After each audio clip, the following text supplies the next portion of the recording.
Yahweh, ne m'abandonne pas, ne m'abandonne pas, oh. Yahweh, tu es tout pour moi, tu es tout pour moi. Shalom, shalom, peuple de Dieu, bonjour. Bienvenue à notre méditation et prière matinale du mardi 20 février 2024 qui nous sort du livre de Jean, chapitre 4, verset 34. Nous lisons au nom de Jésus-Christ.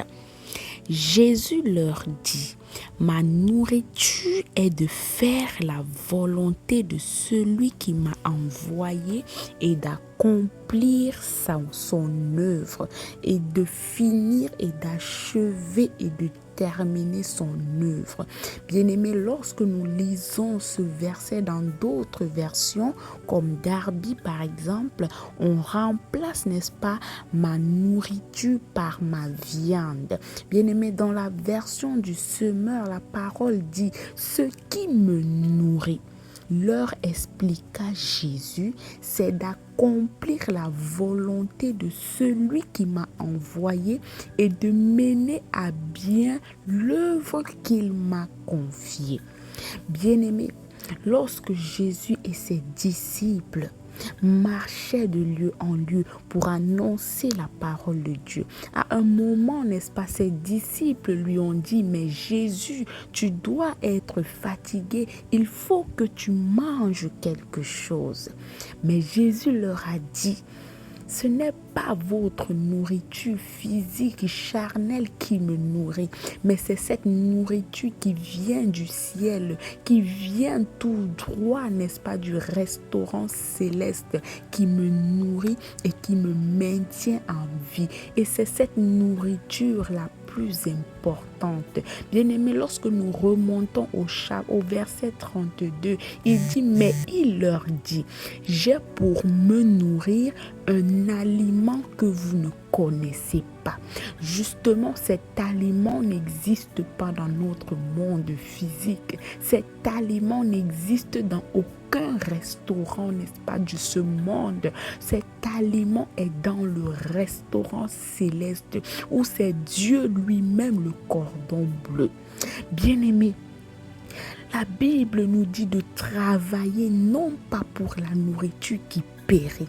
Bien-aimés, toutes ces viandes que nous mangeons, le plaisir c'est pour quelques minutes. Après avoir mangé, cet aliment se transforme en déchet et lorsqu'il ressort de notre corps, il devient nauséabond. C'est pourquoi Dieu nous dit de ne pas seulement nous focaliser à chercher ce genre de nourriture qui va périr, mais que nous devions, n'est-ce pas, chercher cette nourriture qui subsiste pour la vie éternelle, cette nourriture qui est Jésus-Christ, ce pain délicieux, succulent qui est Jésus-Christ au travers de la parole de Dieu. Bien-aimés, car, n'est-ce pas, le pain de Dieu, c'est celui qui descend tout droit du ciel et qui donne la vie au monde. La nourriture nous rassasie pour quelques minutes. La nourriture nous rassasie pour quelques heures. Et après, bien-aimés, nous avons toujours envie de manger. Mais si nous mangeons cette nourriture qui vient tout droit du restaurant céleste, cuisinée par Dieu le Tout-Puissant, nous n'aurons plus jamais faim. Bien-aimés, lorsque nous mangeons nos nourritures physiques, ce n'est pas mauvais, mais c'est pour entretenir le corps. Mais nous devons savoir que nous ne sommes pas faits seulement de corps, mais nous avons une âme, nous avons un esprit. Nous devons aussi nourrir ces autres parties de nous. C'est ce que Matthieu chapitre 4 verset 4 nous dit, que l'homme ne vivra pas seulement de pain, mais de toute parole qui sort de la bouche de Dieu. C'est cette parole qui nourrit l'esprit. La nourriture de notre esprit, c'est la parole de Dieu. La nourriture de notre esprit, c'est Jésus-Christ. C'est cette nourriture qui nous muscle, qui nous rend fort, qui nous rend mature, qui nous rend infaillible. Bien-aimé, une nourriture qui ne rend pas malade. Une nourriture dont les vitamines et les sels minéraux, n'est-ce pas, proviennent directement du ciel. Une nourriture qui ne provoque pas de l'indigestion, pas de problème gastrique, pas d'allergique, pas d'obésité. Bien-aimé, c'est une nourriture équilibrée à la puissance exponentielle. Bien-aimé, cette nourriture ne te rendra jamais malade. Au contraire, elle viendra guérir toute maladie en toi, toute infirmité en toi. Elle viendra annuler tout ce qui est négatif, tout ce qui peut te détruire en toi. La Bible nous dit dans Ésaïe 55, verset 2, « Pourquoi pesez-vous de l'argent pour ce qui ne nourrit pas? Pourquoi travaillez-vous pour ce qui ne rassasie pas? Écoutez donc et vous mangerez ce qui est bon, et votre âme se délectera de mets succulents. » Bien-aimé, délectera veut dire prendre beaucoup de plaisir à quelque chose, prendre beaucoup de plaisir à savourer quelque chose, goûter avec beaucoup, n'est-ce pas, de sensualité. Oui, lorsque tu manges la nourriture qui vient tout droit du ciel, ton âme va prendre plaisir à la savourer.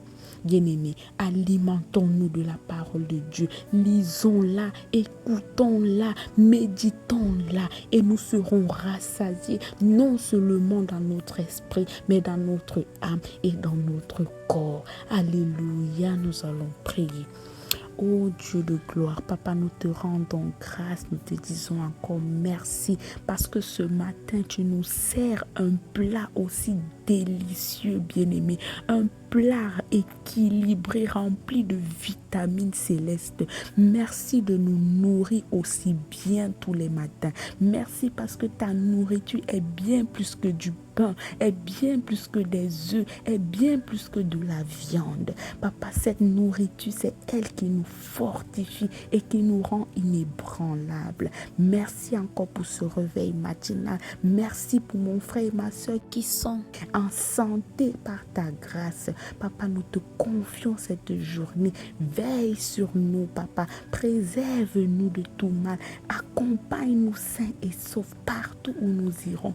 Commence, chemine et termine cette journée avec nous. Au nom puissant de Jésus-Christ, nous avons ainsi prié. Amen. Bonne journée à tous.